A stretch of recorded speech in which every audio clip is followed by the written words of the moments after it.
Yo, what's up guys? Welcome back to the Thunder Academy YouTube channel. In this video, I'm going to be walking through my home studio setup, all of the gear that I use to create and record all of the content, including the gear that I use to host Twitter Spaces, in the hopes that perhaps it brings some inspiration as you select your next set of gear. Perhaps it's an upgrade, or perhaps you're building your own home studio. Hopefully it provides some value and you find some insight. And if you have any questions on any of the equipment that I'm using, feel free to leave them in the comments. We'd love to hear your thoughts, and we'd love to know what you are using for your setup as well. So without further ado, let's get into it. So first off, just want to explain my philosophy of creating this home studio setup. So the philosophy is that it needs to be compact, it needs to be small, it needs to not let my desk be clutter, because I used to have a lot of things that were on my desk. I had a bunch of tripods, stands here and there. My main goal was to look for all of the possibilities that I could basically mount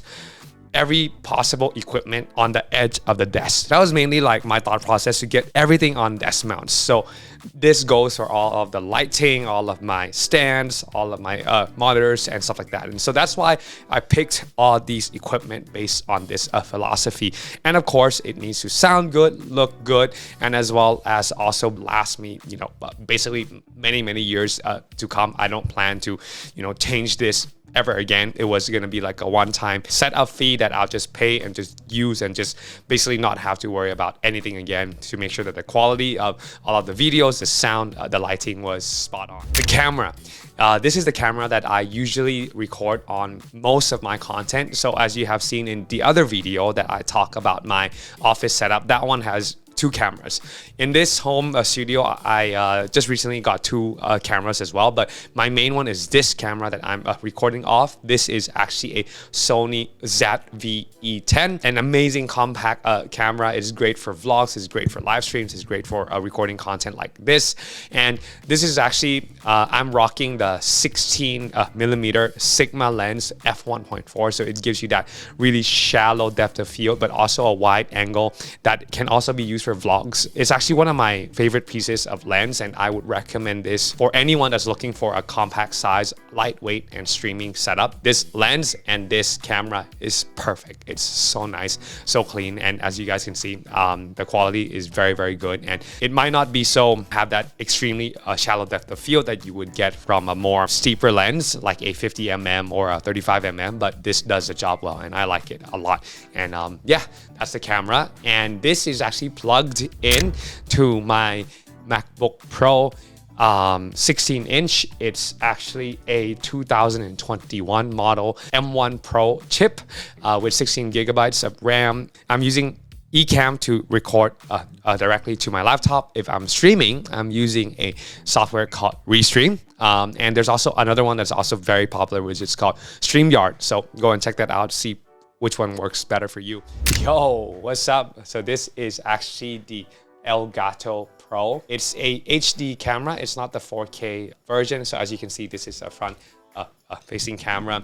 This is actually mounted on top of my LG screen. Of course, as you can see, the quality is definitely not as good as my Sony camera, but it is actually a big upgrade for the typical webcam. Moving on, at this side, I have this LG 32-inch screen. I'm gonna leave a link in the description of what monitor this one is. So it's basically a very clean LG monitor. Nothing really fancy. It's just very simple, nice and large size. It has so many ports. At the back, you have the HDMI, you have the USB-C, and you also have a couple USB 3.0 ports, matte, so it doesn't reflect light, which is very important for me. I used to prefer the glossy screens, but now that I use a matte screen, I actually think that it's actually more soft on the eyes, and I don't get dizzy and a headache after looking at it for too long. But actually, what makes my eyes hurt is actually my lights, because the lights are amazing. They're really nice. They're soft key lights, but I actually have two lights here with me, one on the right and one on the left, and they're both the Elgato key lights, which are amazing. It comes with a desk mount as well. You can just power it, and you can also even control it with a Elgato Stream Deck or something like that. So it's used to control these things. I actually haven't plugged it up. I just turn it on with a switch at the back and just leave it on. When I'm done with the recordings, I just switch it on. And I've also got one NAND light PAV 2 behind here, which is an amazing bright lit LED light. It's amazing, freaking powerful. You can change it into multiple colors. Really nice, very beautiful, and it lights up the whole background as you can see. And I've got this standing light behind here as well. I don't know the brand because it was from a local store here that I found. But the cool thing is that you can switch this on both sides. So you can have the color LEDs at the back, and you can also have a key light in front, which is very cool. So it's a multi-purpose light, and you can actually use them for both. If I want to put my camera on the other side of this table, I can also, have that light facing me so that I can have a bright lit face, and I can also use, my desk setup as my background as well. So I'm using a total of 1, 2, 3, 4, and one more special accessory that I really want to highlight. It's this little new lamp that I bought. It's by a brand called Humble. Nice and simple and very elegant. It just adds that touch to the background. I actually want to have like a whole a shelf where I can display some of my NFTs, some of the collection, more accessories to deck out the background. But for now,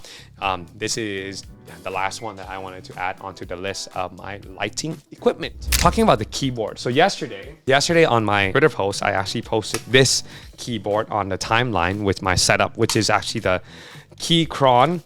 This one is actually the K4 wireless mechanical keyboard. Very nice, very clicky. I believe this is the red or the blue button.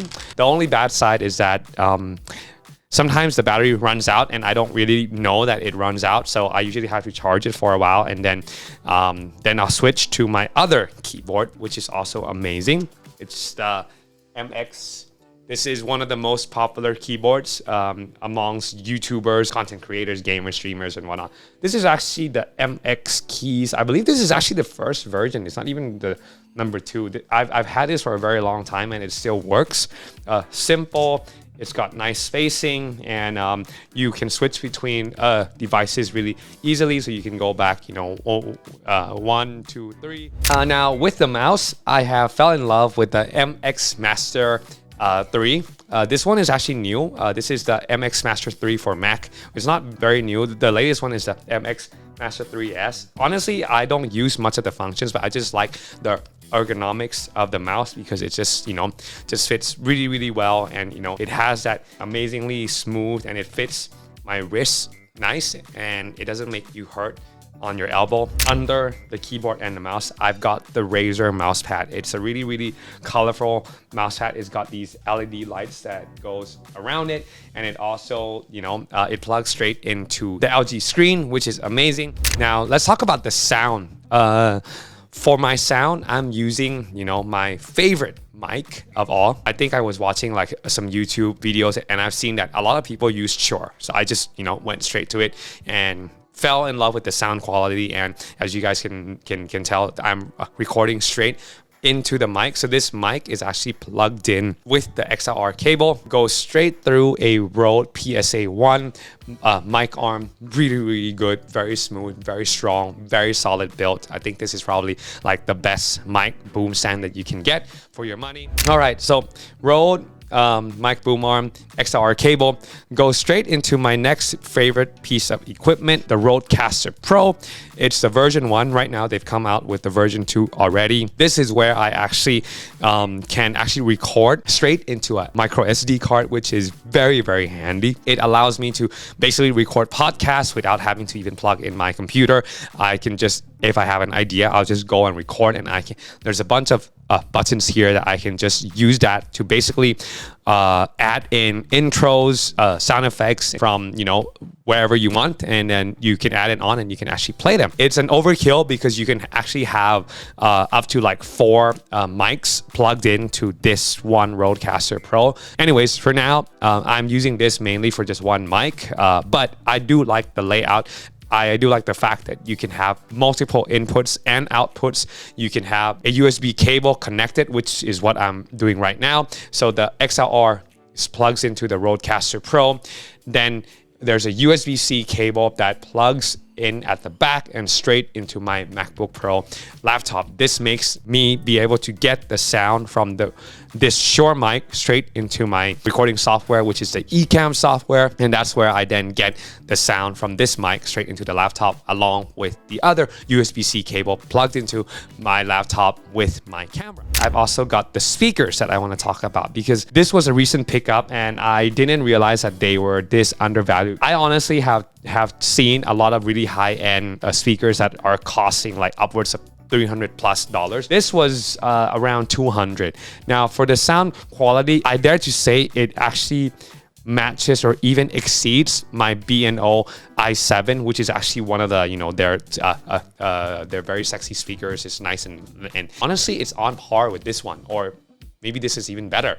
And that one cost me, I think, like $1,000. So honestly, very undervalued. This is it's the CR3 XBT speakers, and what's awesome is that it connects via Bluetooth, so you can connect this with any of your phone, your iPad, and straight to the laptop. So when I play music, I don't actually have to run another cable to my laptop. It just connects to the Bluetooth on my laptop and plays it, and it sounds freaking awesome. So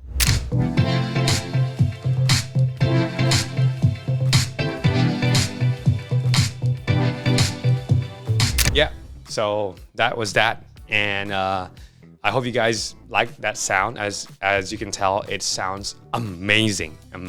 All of the soundtracks and all of the sound effects that I use in all of our videos, both for my Web 2 and my Web 3 content, they're all coming from a platform called Epidemic Sound. Now, I've been using them for a couple years now. They are not sponsoring this video, but if you want to try it out, you can use the link in the description to actually get a free 30-day trial. I think it's really important for a founder or a CEO of a company to take the quality of their content and as well as their camera and their mic setup really seriously, because it shows that you are serious about what you do. And that's why I've invested so much in all of this gear. I guess we can sum it up and say this all cost me around 10K in total for this setup. So definitely a very pricey setup. You definitely don't need all of this to record content. You can just use your phone. So just wanted to leave that with you guys, and I hope you guys found this useful. If you like this kind of content and want me to do more reviews of equipment, of gear,